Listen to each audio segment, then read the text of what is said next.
Well, thank you for coming. My pen name is C.Becker. My real name is Colleen Driscoll, and I can put that on. The reason I switched to use a pen name is when I first started, before I started writing these, I have a series of children's books out under the name of Colleen Driscoll, which is my real name. And after I'd started, probably there was a couple books out already on that, and I have four children, and my youngest said, "Mom, what are you going to do when people see this book and they see that it's about drugs and things like that?"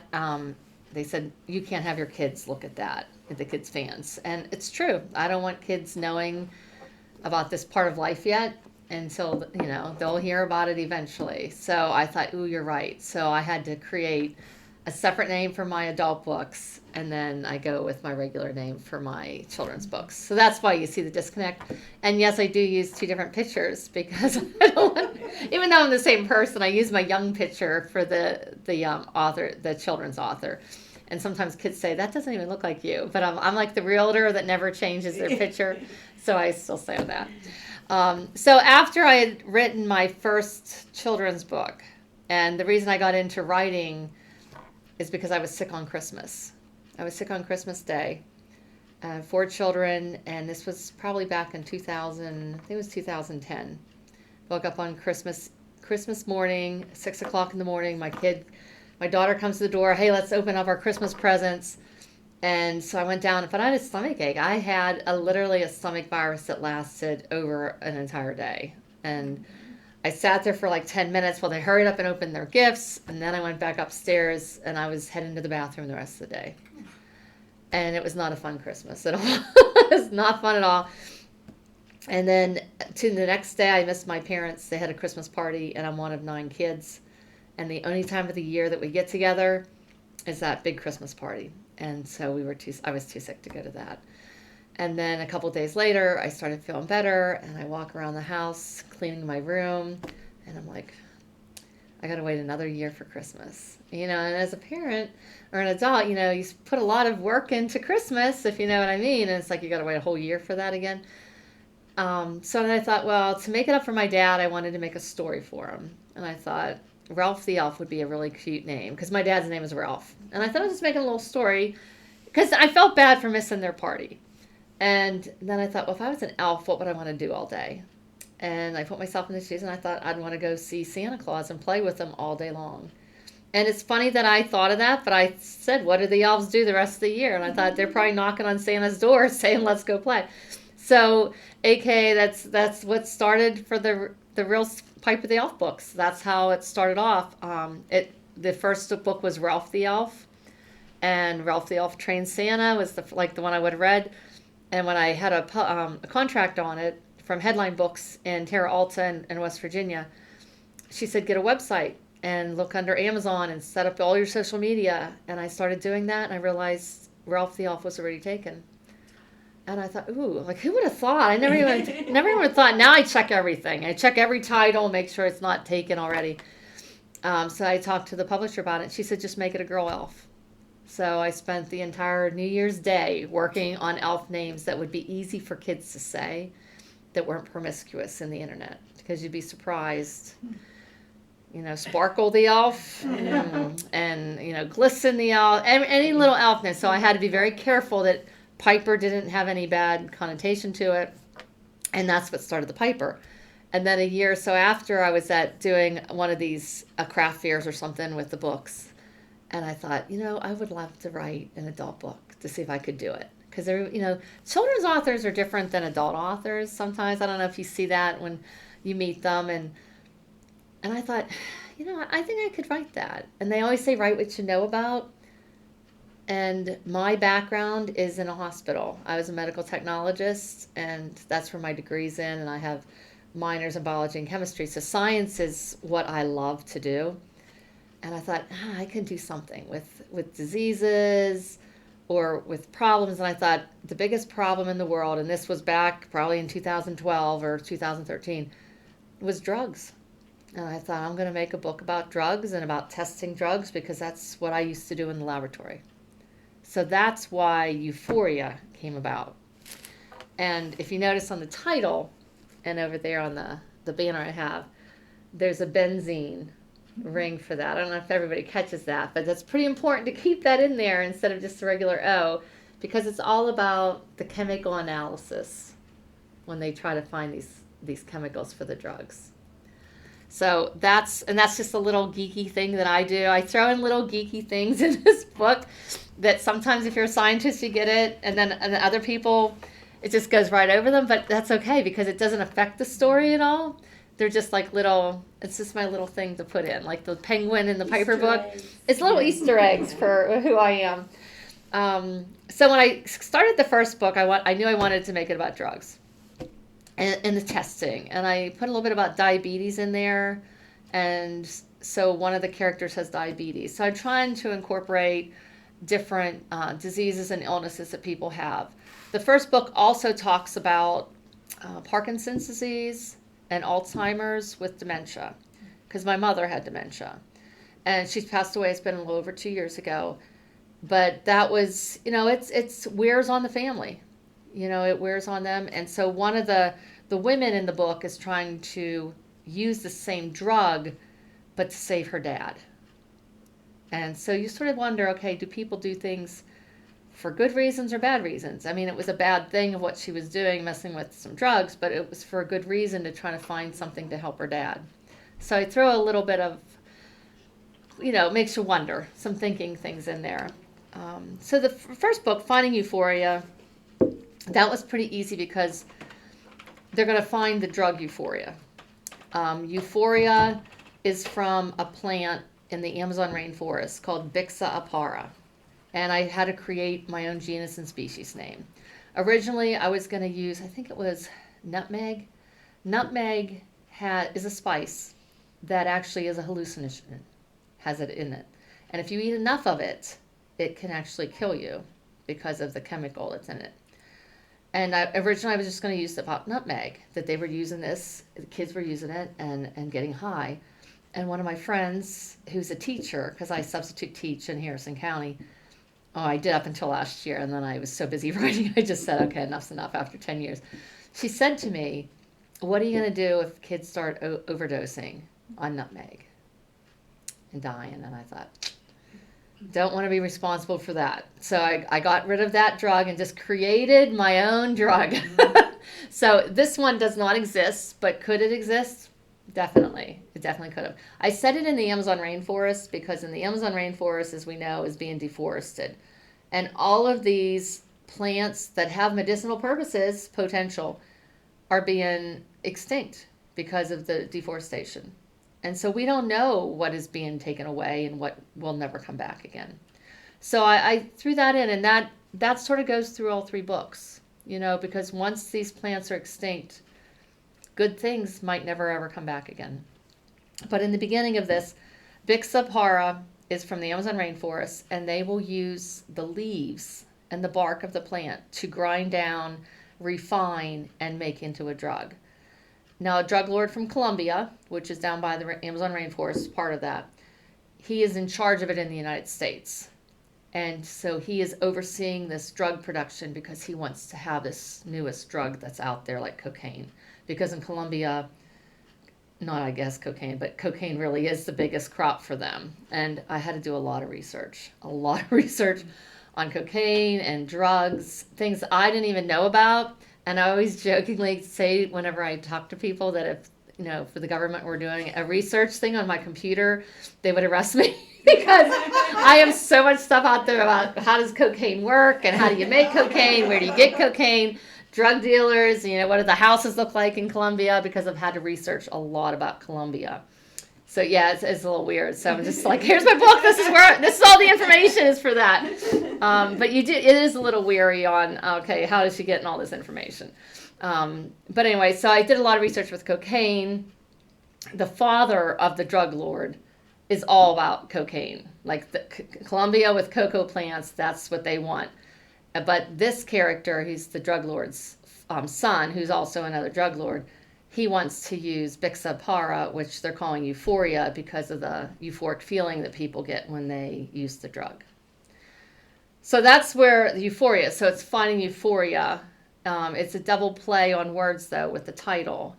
because the woman, the main character, the protagonist, she earlier, and it's in the very beginning chapter, when she was 17, she was part of a kidnapping with her high school group with a school bus. And they kidnapped 4 or 5 kids in the group, these kidnappers, and everybody but her got away because she tripped as she was leaving in the snow up in the mountains. And they beat her pretty brutally, and they raped her. And she got pregnant from the rape, and she gave her baby away for adoption. The book does not show any of that because Wild Rose Press will not show any violence, so that's good to read, but it's just there in the background that it happened. And so she's pregnant, she gives the baby away. And it really doesn't even talk about that. It's just you find out about it later. That's what happened in her past. So she gives the baby away. 17 years later, there's a drug out, which is Euphoria, is out around Chicago, which is where her firstborn son is now living. And a group of kids all tried the drug, and everybody but her son died that had used the drug. There was another boy there that called 911, but he didn't use the drug. He said he's no way going to use it.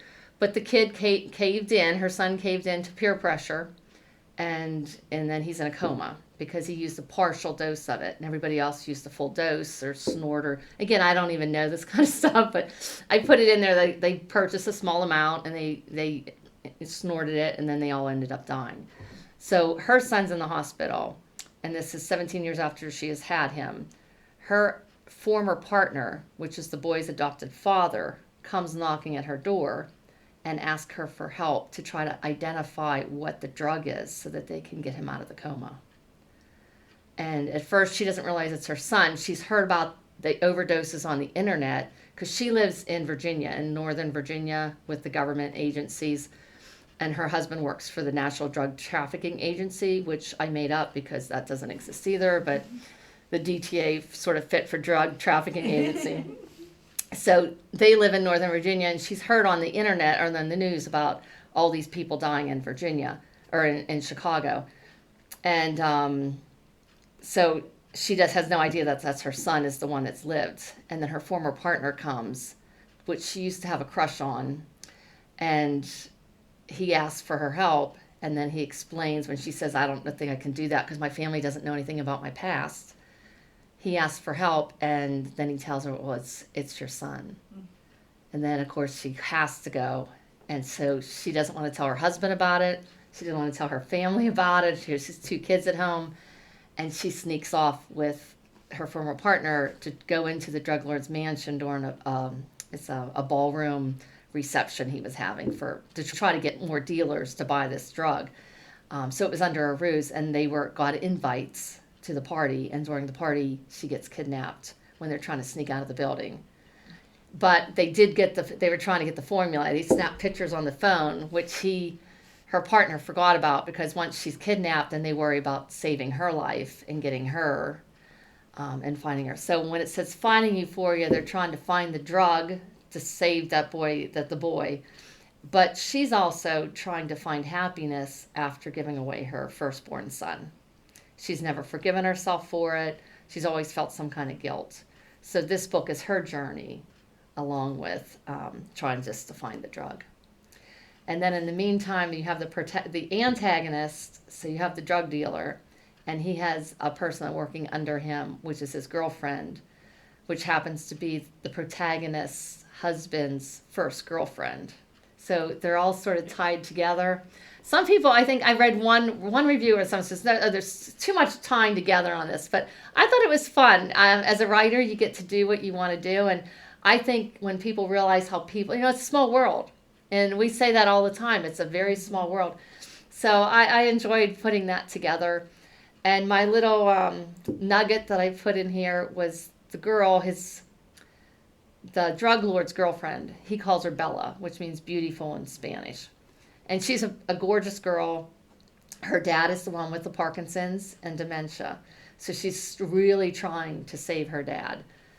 And her dad's name is A.C. Toll, so acetyl. And her name is Colleen. So when you put it together, it's acetylcholine, which is what they is a neurotransmitter. So, and that's used in with, studying about drugs. So there's a little joke in there that Mark is the main character's name is Hailey. She's the protagonist, and her husband Mark, he used to date Colleen, Bella. He used to date her. And so when he sees her at the drug lord's party, he asks how her dad's doing, and she says, yeah, and he says, you're the only person I know who was named after a neurotransmitter. And she says, well, you need my dad to make it a true thing, on that. But anyway, so that was just like a little twerk on that. And on the third book, I finished that up because I always thought acetylcholine esterase is the enzyme that uses the neurotransmitter to break that apart. And so in the third book, which I've written and submitted to the editor, so I'm waiting to hear on that to hopefully get a contract. Sometime, she said hopefully by Christmas or after Christmas, she'll get it back to me. She names their two little dogs, Esther and Ace, because she's thinking she's a loser because she can't come up with a good name for her daughter. She just named her daughter Rose. And because I came with a Colombian name, I just wanted to do something Colombian. But at the end, they end up naming their dogs Esther and Ace. And so Mark says, Esther and Ace, those are weird names for dogs. And then Hailey says, well, not if you come from a family of scientists. So it's just little things like that. As an author, you get to write in. And you may think, boy, I'm the craziest person in the world after saying that. But I like doing that. And some people, they do get it. And so they think it's funny. But there is one of the characters in here, his name was Cubby, Ernie Banks. And I just came up with the name. I just came up with something simple. So I said, Ernie Banks. Well, I had no idea he was a baseball player. And my husband said, he's right over there. He said, why don't you call him Cubby? And I'm like, okay. He said, so that's what they call Ernie Banks, Cubby. So in the book, the doctor's name is Ernie Banks. And he says, well, people just call me Cubby, and I don't know why. Because he's a doctor. He doesn't watch sports. He wasn't doing that. And she goes, oh, I bet you don't really watch a lot of sports, do you? And he goes, well, no. So it's just little things like that are in here. So it's just sort of not a humorous book by any means, but I do try to lighten it up a little bit to make it not so serious. The nature itself in this book is very serious. So anyway, so that's what Finding Euphoria is about. I'll read you 3 little sections, if that's okay, that you guys can see it. I've tried getting some page numbers down here. So the first one is with Mark and Hailey. Now, I like Mark because he's just a regular guy. And you sometimes you read books, the man's always perfect, the woman's always perfect, and everything just seems to fall into place. Well, this guy, he has his issues, just like everybody does, and she loves him for all his faults and everything. So I just sort of kept it like they have a fight, and so this is him trying to get his wife to make up with him. So there's a little section in here. Laughter came from the stairway. Daddy, Daddy! Anna raced into the room, her fair hair lifting from her angelic face. Ethan zoomed past and grabbed the remote on the end table. Morning! Mark put on his brightest face and hugged his little girl. He turned to Hailey as she walked past and lowered his head to kiss her, but she brushed by, hurrying into the kitchen. He glanced at Anna and Ethan and exhaled relief. Thank goodness the sitcom distracted them. He walked into the kitchen and stopped beside Hailey. The kids' cereal bowls were on the counter, and she stood by the sink, idly scratching her hands. Honey, can we at least discuss this? I was a jerk. I'm sorry about Sunday night. How could he sound any more sincere? I didn't have any other excuse. Work's been crazy. I lost track of time.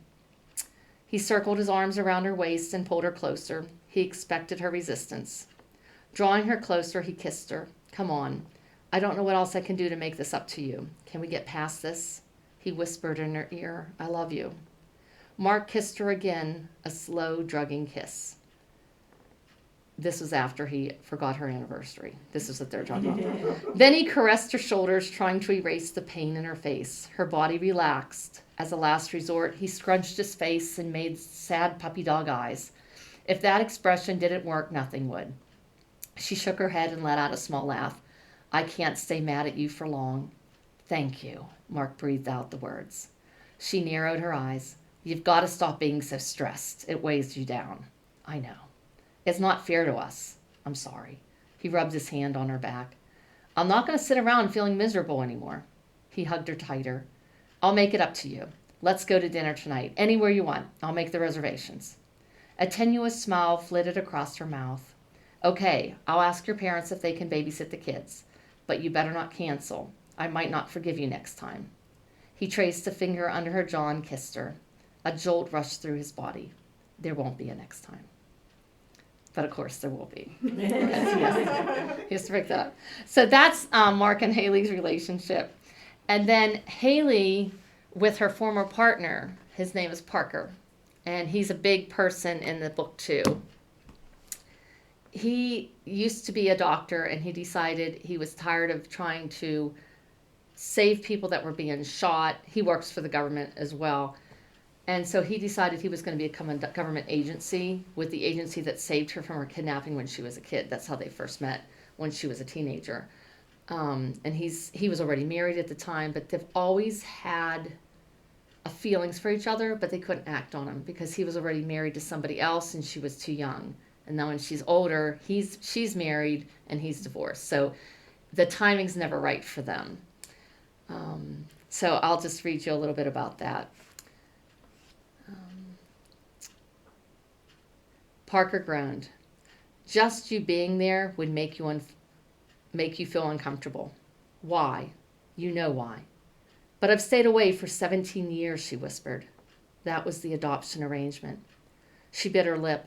I can't stay away any longer. You agreed to those terms in the contract. You terminated all parental rights. Parker stood and paced to the kitchen. But it's not fear. She put down her water and began wringing her hands. Straightening his arms, he leaned against the bar. Hailey, please don't start. I know how you feel. You couldn't possibly know how I feel. I need to see him. She fought to control the bitterness in her voice. No. She rose, knocking over the water bottle. He's my son. Not anymore, he isn't. The rebuke stung. He'll always be my son. When you gave him up, you promised to keep your distance. I have. Forever. The reminder lanced her heart. You're being unfair. He's dying. Parker slammed his fist on the bar. Don't say that. He won't die. He pushed himself up and stomped near the window, raising his hands to the rest of his head as he faced the curtain. A muscle twitched in her hand and her knees buckled. She sat on the edge of the couch, wringing her hands. I was young. I couldn't give Justin the life he deserved. I'm not asking to take him back. I only want to see him. Rubbing his jaw, he walked back to the couch and sat. The hard lines on his face softened. The adoption patient's papers were clear, no contact. He placed his hand on top of hers and stilled them. If the decision was mine, I would allow it, but Grace would lose it if she found out that you're Justin's biological mother. Her hand squeezed into tight fists. The urge was unbearable. I wouldn't tell her. Parker ran a hand through his hair. Don't you understand? She'd take one look at your face and know the truth. Don't forget you're the one who wanted us to protect him. Hailey stood. Well, you did a hell of a fine job, didn't you? You divorced Grace and deserted him. Parenting takes sacrifice, Parker. You were too busy changing careers, and now he's messed up with drugs. How did that protect him? So that's a section on that. So it just shows you a little bit about, they have a lot of unresolved feelings to go through in this book as well. So she does confront him a little bit about her son. And then at the end, after she gets kidnapped, this is one of the first chapters that I wrote. This book has short chapters. It's a thriller romance. Wild Rose Press, it has to have a romance scene, some type of a sex scene, intimate scene. And then I found out afterwards it can be closed doors. So when I first wrote it, there's one chapter, always have one chapter in a book that's romantic. I did that, and I have an older sister who reads a lot of thrillers, and she's a librarian, and she says, just stop. She says, thriller books shouldn't have to have all that stuff in it. She says it's a turnoff. So the second book, I just put like maybe 2 pages of a dream, remembering, and then she said she just didn't like it. And again, I can see why, because people read a thriller, and I'm trying to make it for a man to read it too, as well as just women. And so the third book, I have it behind closed doors, and I feel more comfortable with that, especially because I don't want my dad to ever read this book. Or anyone in my family. My younger brother read it. He's a chiropractor, and he liked it. But I could tell, they don't need to see that. He said they just skip over that part of it. So this is a romance thriller. So thrillers are shorter. I've learned the differences when you're writing. you don't need flowery language. That's more of a historical or, that type of romance. But if you're doing thriller, it's action. Everything's short and concise. So this is where, right after they're at the drug lord's mansion trying to find the structural formula for Euphoria so that they can save that boy, and Mark finds out, which is Hailey's husband, he's also at that party on alert, but he never sees Hailey because she's in disguise, and he didn't recognize his own wife. He thought she was a good-looking woman when he saw her, but he didn't put it together that that was her. So he finds out that she's missing. So this is on chapter 34. Mark flung the door open at the SCA field office, which is Special Crimes Agency. I just made that one up too. Rage fueled his frenzy. Despite the late hour, a dozen staff members sat in chairs absorbed by their phones and computers. A middle-aged woman with auburn hair lifted her head as he barreled past. She stood and blocked the entrance to the double doors behind her. Is Stefan in there? Sir, you can't go in there. I can go wherever I damn well please. Raising his arms above his head, Mark pushed the doors and stomped into the room. He recognized both men from the background report David had sent 2 days earlier. Stefan Bruno, the SCA director, sat at the desk, and Tom Parker paced the floor by the side window. And Parker's the former guy that she used to like. Where the hell is she? Stefan shot Parker a fleeting look. Who's she? You son of a bitch. Mark lunged against Stefan's desk, his muscles tense and shaking. You know damn well who. Where's Hailey? Stefan jumped up from his seat and backed up against the wall. She's probably at home with your kids. Mark charged at him, but Parker stepped between them. Let's calm down and discuss this rationally. Snarling, he bolted at Parker. You bastard. Parker raised his arms and he clenched his hands guarding his chest. Oh, cut the shit. You're not the only one worried about Hailey. The two glowered at each other. Mark fought the intense desire to murder him. Tom Parker, you got Hailey in this mess. Where the hell is she? Parker puffed his chest, ready for battle. Mark prepared to take a round with him. He'd take great enjoyment destroying the man's conscientious attitude and beating him to a pulp.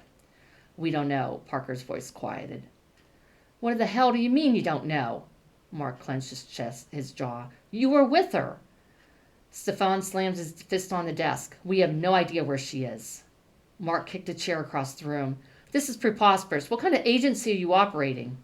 Let's get one thing straight, son. I don't appreciate outsiders criticizing my tactics. Stefan took a step toward him, his nostrils flaring. I don't tolerate accusations and threats, so calm down. He pointed to a TV screen mounted on the wall. We checked the surveillance tapes. Someone tipped Mendoza off. We warned them to leave. Parker climbed through the window first, but Hailey didn't make it out. He glared at Stefan. Who tipped him off? Hell if I know. This was a covert mission, and no one knew about it. Well, your security is a joke, because even I figured out she was there. So God only knows who else knew about your shitty plans. A chill hung in the room, and Mark gnashed his teeth. Let me tell you this. I want my wife back. By God, if she's not returned to me alive in one piece, there'll be hell to pay. He gestured sharply and walked out the door. So I had written that chapter, probably one of the very first things that I did in this book. I just knew that scene. That took a while to rewrite it. And now reading that, I think it was edited a little bit more by my editor. My problem is when I write stories, I don't know a lot of the swear words. So my kids, I asked my kids at one point, I said, do you have a list of words? And my one son says, sure. So they wrote down a whole bunch of them, which was so funny. And some of them I'm like, I can't use this stuff. But anyway, so that's probably the most difficult for me, and it has the most swear words in that chapter. But between two men heated and your wife's missing, I can see where that would have gone. So that's why I injected that. But the rest of the book doesn't have anything like that in it. But that is, it makes me flush, but so that's the story for book one. They have to find Hailey, and once they find her, then they have to be able to save her son. And whether he lives or dies, I'll let that up to you to see. It is a realistic book, though, and I wanted parents to realize if they read this and their kid has used drugs, it may not be a happy ending. So I'll just leave it to you guys for that. At the end of the book, they do find the bad guys, and they find out that Bella, she's at the airport ready to go to Colombia with the drug dealer, Manuel de Mendoza. She's ready to go, and he leaves her stranded at the airport. So the police come at the end and they arrest her. That's one of the sections at the end. So 6 years later, fast forward, the girlfriend's still in jail, soon to be released. So this takes place where Mark is talking to his old girlfriend, Colleen, Bella. She's getting ready to get out of jail, and she has a secret. She had a baby in jail 5 years ago, and someone is watching the baby, and only Mark knows who has the baby. The baby's in foster care. And Manuel finds out that he has a daughter. So he is after Mark to try to find out who does it. So in the very beginning chapter, they have Hailey again. Hailey and Mark are the couple throughout the whole thing. And so the two of them are together and they have a normal life. And by the end of the first chapter, the life is totally ruined because Manuel finds out. They beat up Mark and they bring him into, I think this is still in the first chapter, they bring him into an abandoned building and they set him on fire. And that's where the chapter ends. So Hailey is under the impression that Mark has died, which is, i.e., the flames that you see. So Mark's best friend, David, which I mentioned once in there, who's from the CIA, they work together, and she's under the impression that he has died because that's what they tell her. But really, Mark is hiding. He's burnt, and he's been doing his rehab, and it takes place 8 months after the fire. So the book starts off 6 years after this one let off, but 8 months after the first chapter is the second chapter. Whenever the reader, learns that he's still alive, and he's made it through the hospital and stuff, but he's had a lot of the skin grafts going on, and he has a lot of pain from the burns, and he's doing rehab so he can actually walk again. But Hailey doesn't find out until towards the end of the book on this.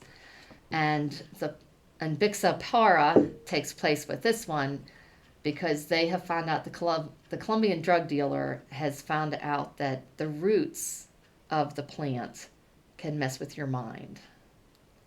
So Hailey is on antidepressants because of Mark being so sick or being dead that she's trying to struggle with her house and with her husband dying and with her 2 kids. She's taking antidepressants, which the father of the drug dealer, the main guy that's really bad, is using those drugs, and he's switching the drugs on her to get back at her because during those 6 years, she went back to the SCA, Special Crimes Agency, and she found a file that has all of Jose Mendoza. Jose's the father of the drug dealer.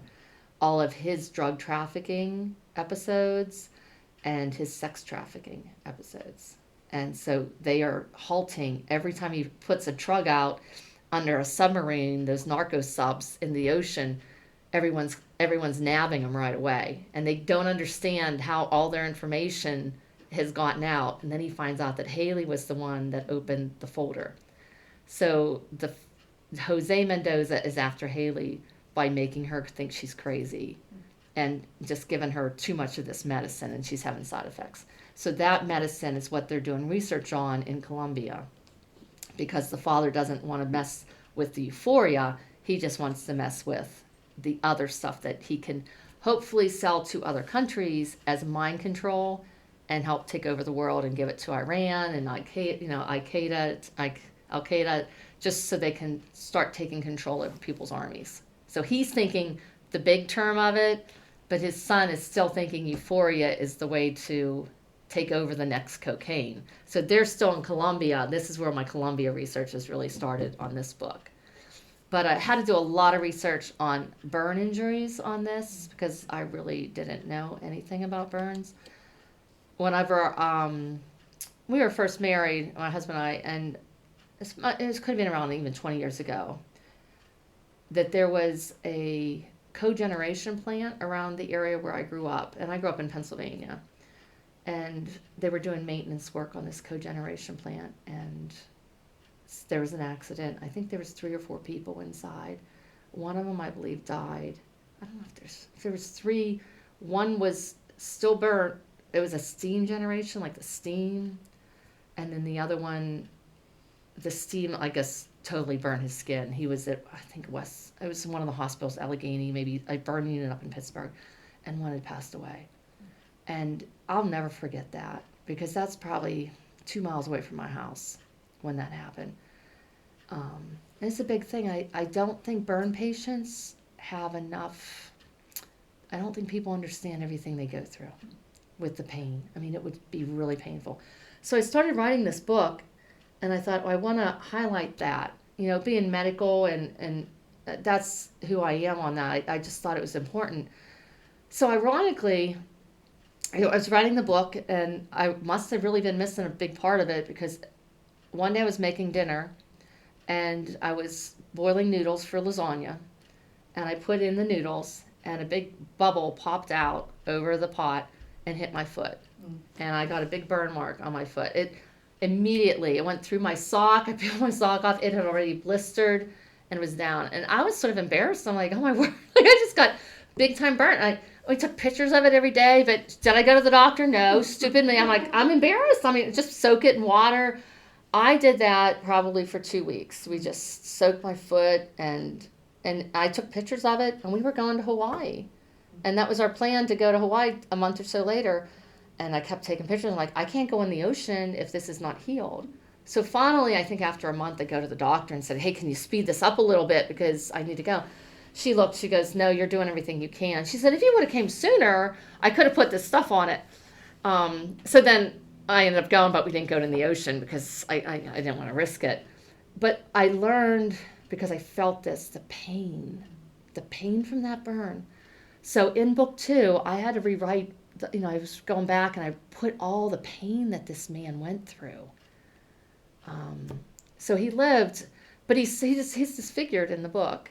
And I did try reaching out to some burn units, but nobody called me back. The research on this, and I can't say I blame them. I'm sure it's a very private, personal thing, and you don't want to just go blab stuff out about people's lives and stuff. So I have the book happening 8 months after the fire. So you catch the rehab part of it. And the third book continues the rehab. But in the second book, he's basically still hiding from his wife. One, he's embarrassed. He's disfigured. He just wants to handle it alone. Plus, if Mendoza finds out that he's alive, they will go after his wife to try to find out where Colleen's baby is, in which she doesn't even know about the baby. So in this book, she has to find out about the baby. She has to find out who has the baby, and then she finds out about her husband. But Parker ends up, guess who has a job at the police barracks, right after her husband dies. And so he's there because he finds out Mark died, so he's hoping to have a second chance with her. So this is called Saving Euphoria. And I don't have that much. There's one chapter in here that whenever he talks to her, and he wants a second chance with her. And I'll see if I can find that real quick.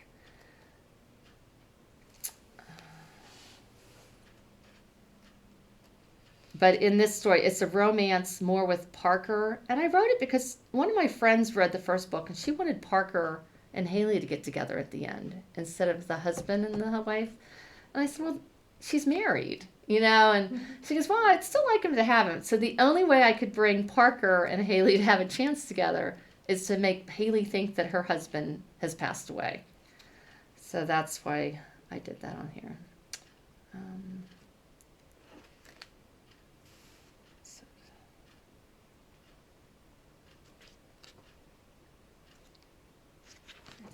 The end, that the two of them get it together. But he helps her along through this. I'll try to find.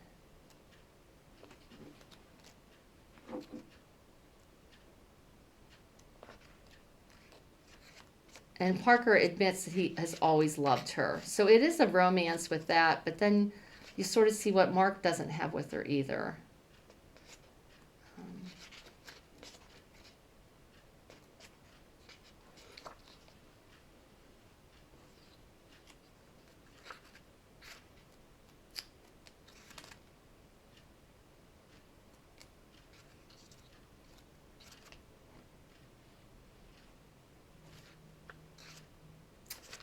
I don't know if I can find that right now.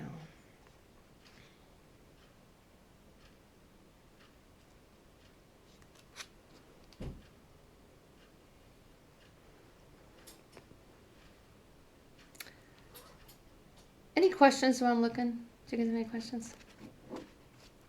I know you said that you made the leap from writing children's to the adult to try, but you can definitely see in your adult books, though, that you're still teaching just like you did in your children's books. Yes. Which we always say in our book club here at the library, we always learn something new when we're reading the books that we would not normally pick up.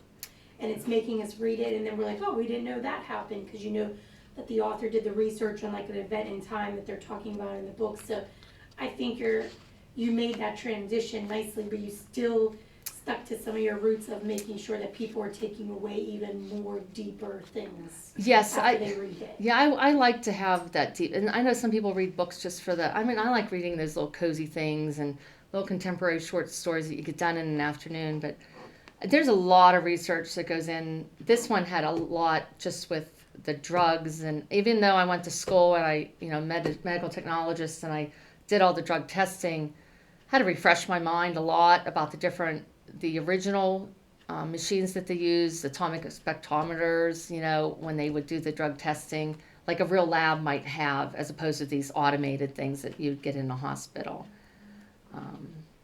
So yeah, I do a lot of that kind of stuff with my teaching on that. And then on the third book, I started doing a little bit of that too. I have a lot with Columbia so that people can see it. I just don't know where it's at right now, so I'll have to, if I have a minute later, I'll read you that section. Because that was a really good one. I mean, there's lots of good ones in here, so I could just pick one anyway. Do you plan out your whole plot ahead of time, or do you just start writing and see where it takes you? That is a good question. That is a good question. When I first started this book, I just had the story, and I'm like, okay, this is it. And then I learned, and then I finished it, and it's a very exciting, it's very explosive when they have stuff, always explosions going on. And then I realized I have to tie up all the loose ends. And so that was interesting, because children's books, it's a real quick 32 pages, you're done. But yeah, I had to tie it up. So this one took a lot longer. I joined a writer's group because I tried getting a publisher for this, and a couple publishers came back and said, join a writer's group and have it edited better, because they liked the story idea. And so I did that. The writer's group was probably 2-3 years. I had my this is 400 pages, so I gave them like 300, like, oh no, we only do 10 pages at a time. With each person, you get 10 pages. And so now I do my own writer's group. I head it up because the person they left, and they weren't meeting very regularly. My writer's group, every other week we meet, and every other Wednesday, submission date, 12 noon. And if you miss it, you're out. Like, it's pretty, everybody has rules to follow. So that took a while. And then when I went to get this published, one of my friends said, tell them it's a trilogy. So I did. I said, it's a trilogy because you buy one, then the next one, people buy it. So I said, yeah, it's a trilogy. Well, they looked at it, and within like 2 weeks, they're like, hey, we want to see the full manuscript. I'm like, oh, okay. Because, you send 50 pages or whatever. And then, so we did the editing. I love my editor. Her name's Elf. When I saw that, I'm like, at first I'm like, is this a joke? Like Piper the Elf, and my editor's name is Elf, and I never told my editor, like, oh, by the way, I have a children's book, but I'm like, I always laugh in my head. I'm like, Elf. But it's an abbreviation for her name. But I love Elf. She works in this company, and they have lots of different editors. It's just that's the one who was assigned to it. She's great to work with. So when this one was over, she said, I hope you're working on the second book. And I wasn't. And I'm like, oh, okay. So I start writing.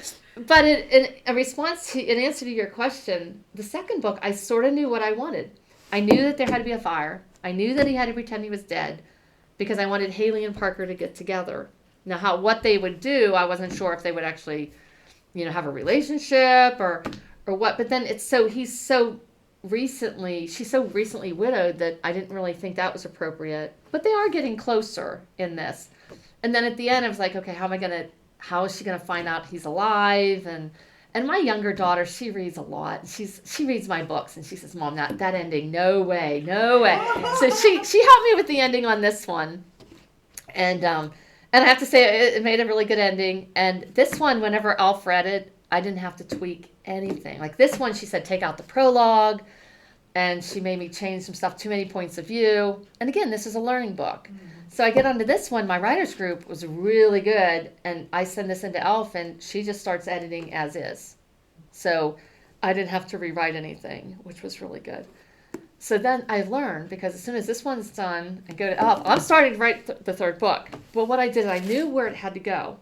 It's all a matter of timing, because it's a thriller, it's a suspense. It's like, okay, what's going to happen next?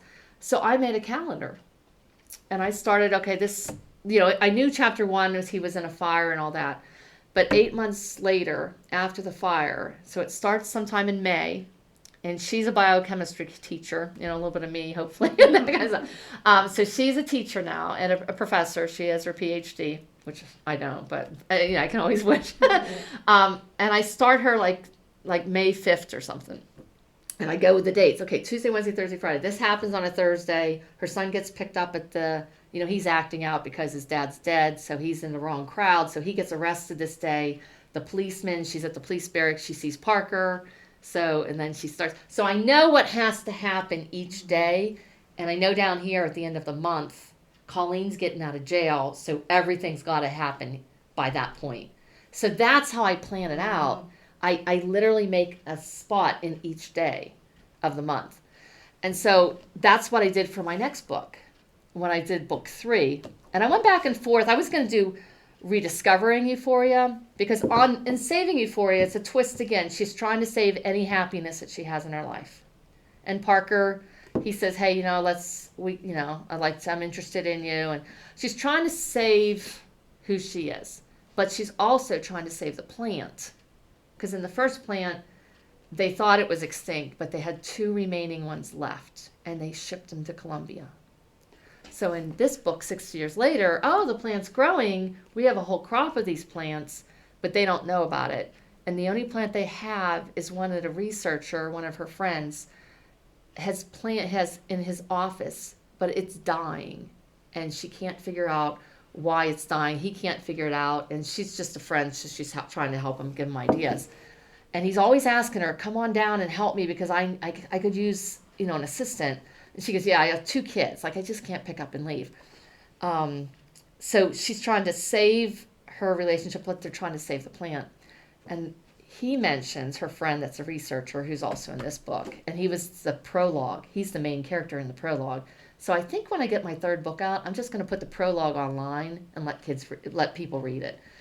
The researcher that is her friend found out that the plant, the flowers, can regenerate skin. So in the third book, whenever Mark needs to have his skin healed from the scars because he's still not happy with how he looks, they have a plant that can rejuvenate skin. But Hailey doesn't know Mark's alive until the very end of this book. Like they do, she does meet up with him, but he has post-traumatic stress syndrome from the whole thing. So he ends up leaving and says, I got to take care of myself before I can come back because I get angry, and he knows he has issues. So in the third book, Hailey ends up going to Colombia for a reason. I won't give you all that because that's a little bit of stuff in there, but she ends up going to Colombia with Colleen. And the two of them are, they don't get along, but they have a common goal to go to Colombia. And Hailey sees that there's lots of euphoria bushes down there, but she burns them because she is under the assumption that that's killed her first son. So she tried burning down the entire field. And then when she gets back, she finally finds out where her husband's located at, where he's hiding.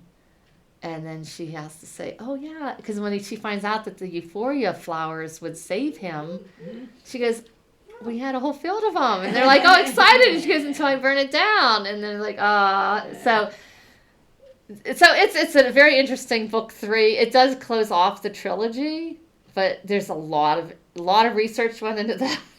Because I don't know anything about skin formation and stuff, so I had to research all of that.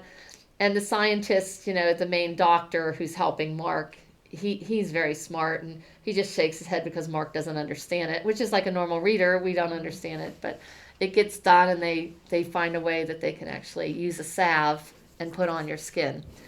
An interesting tidbit on the book 3, and Bruce, his name is Bruce Hanover. He goes in book 2. He goes to Peru, and I read this and I put it in. There is a river in the Amazon, or there's a river in the Amazon rainforest called the Boiling River, and it boils. It gets around 200 degrees. So it actually doesn't boil, but it gets hot enough that it will burn you. And frogs that jump in the river, they'll have their skin all, fried up, and it's literally cooks them. They have like cooked frogs they pull from the river. And this is true. Seriously, you can Google it. So I magically just inserted, that's where Bixapar started out with. Because it's almost like God starting, when you're around something, it's just conveniently, hey, that's always there too. It's just like there's a medicine to cure you. So if people did get burned in the river, they would use this flower that was of a plant real close to save it. And it was like an aloe plant, but like 100 times like on steroids, And so Bruce ends up going to Peru in the beginning, and he learns about this Bixapar plant, and he learns how to take care of it and make an ointment on it to cure your skin. And it literally not rejuvenate, not just refresh your skin, but regenerate the skin, and regenerate like your nerve cells and your sweat glands and things that are totally destroyed. So it will literally regenerate. Now, does that happen in real life? No, but you never know. It could. And so at the end of the story, I have that thinking, I throw that in, that, you never know what else is out there in that rainforest. So I do sort of insert all this, the science part of it, but it is a romance book for each of them. And it's a thriller, suspense, because there's bad guys, and boy, book 3 really ends with, with a bang. And I knew how I wanted book 3 to end. And I knew how it had to start in the beginning. It was putting it all together in the middle. And again, I just used my calendar. I'm like, okay, Hailey has her kids visiting their cousins in New Jersey for 3 weeks. So she's got to find Mark. She's got to go to Columbia. Well, she goes to Columbia first, comes back, realizes her kids want another week or 2 with her cousins before school starts. So she has to go somewhere. And where she goes, Mark just happens to be there. But, and because she's gonna see her scientist friend who's always asking her for help. Since she has a few weeks, she figures I'll just go with him. Well, that's where Mark's going, because he knows that the scientist could help him. So they run into each other, and then she ends up helping him. But then the bad guy from Colombia comes up and tries to kill her for ruining all the cocoa crops and stuff. So it's a lot tied together. And again, I only started with one book because, and I said, it's a trilogy. And then I had to do it. But it does fit in because the plant is used for each. What's the name of the third? I was going to do Rediscovering Euphoria, but my writers group did not like that. So I'm going to do Embracing Euphoria. Oh. Because embracing is also something that Hailey and Mark have to do with their relationship. Even though he's changed. He's not able to do a lot of stuff because of his hands being burnt, and the damage has been done. So her friend Bruce Hanover, the scientist, says you got to embrace what you have. You just got to take every moment and live every day. You can't live on the past and regrets. So I like the name Embracing. So I went back and sorted those little advice tips about embrace what you have. So it sort of ties in with Embracing Euphoria. But that's how I have that one. So it will be exciting. I'm hoping once this is all out, maybe get a movie made. But I just think there's a lot going on with drugs. This third book also talks about sex trafficking.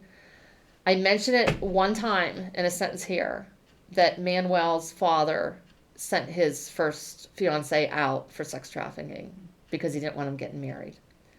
And that's how I left it. I just threw it there thinking if it's a trilogy, that third book's going to talk about sex. Because human trafficking is such a problem in the entire world.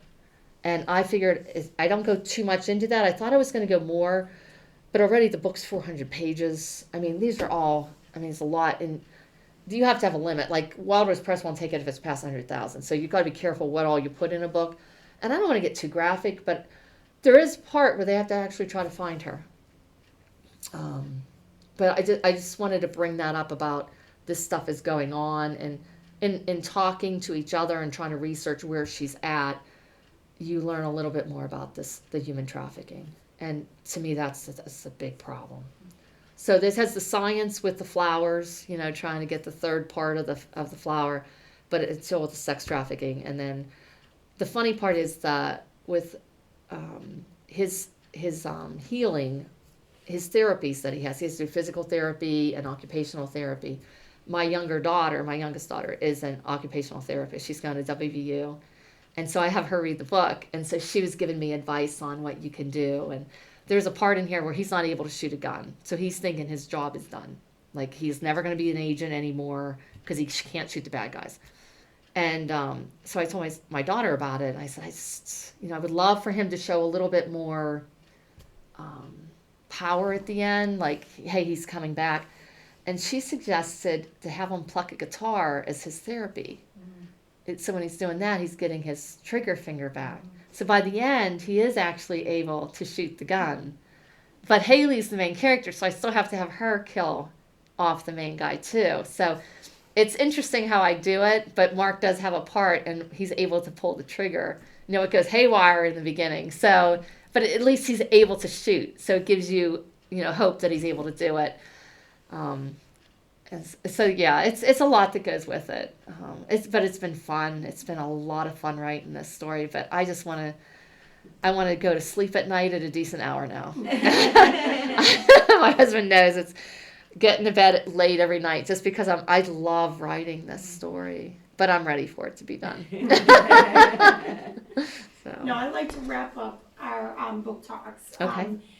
And kind of go a different path, but as I was explaining to you earlier about the question that I'm about to ask you, it's more just to see, for people to connect with the author, because the authors are human, they're reading the same books that you're reading. Yes. They're writing the books that you're reading. So currently, is there a book that you are reading that you would suggest to somebody to read? Or do you have an all-time favorite that if somebody says, I'm looking for a book to read, that you always go to tell somebody, give this a try, if it's not one of yours? Well, with my group of friends, we're always reading books to do reviews. I've read Forging Forgiveness by C.B. Clarke. She's a great writer. She writes romance, suspense romance.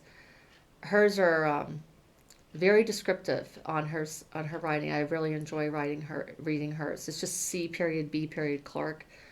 She has probably about at least 6 to 8 books out, I think.